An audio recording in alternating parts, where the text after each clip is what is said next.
The sun had barely risen over Maplewood Heights when chaos struck the quiet, manicured neighborhood.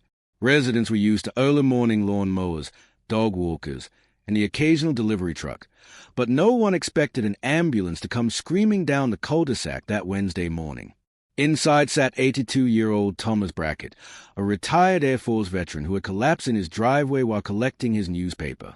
Paramedics were loading Thomas onto a stretcher when the neighborhood's self-appointed enforcer of the HOA rules, Karen Haldane, stormed out of a house in a floral robe and slippers. Karen was notorious for policing mailbox colors, trash can placement, and grass length. But today, she had a new complaint. "You can't park that here," she shrieked, waving a clipboard like a weapon. "Emergency vehicles must be positioned in the designated visitor zone. It's in the handbook." The paramedics tried to ignore her.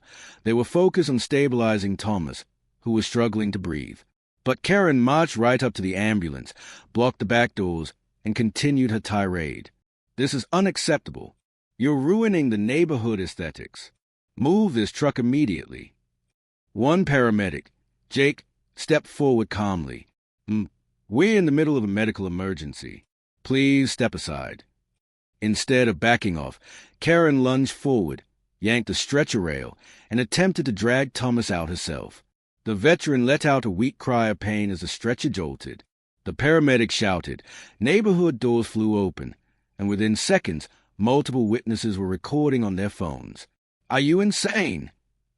Jake yelled, grabbing the stretcher to prevent it from tipping. But Karen wasn't finished. "I have the right to enforce HOA protocol." She tried again to pull Thomas toward the driveway strip, as if relocating him by 6 feet would somehow restore order to her world. Before she could make contact a second time, Officer Ramirez, who had been called by several neighbors, arrived and sprinted across the lawn. "Hands OFF the patient," he commanded.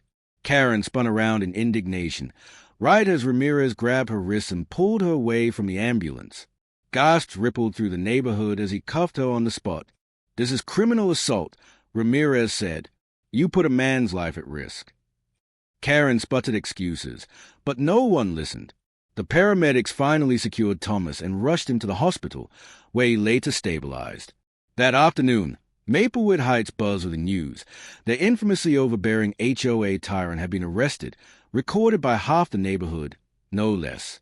And for the first time in years, the cul-de-sac felt peaceful.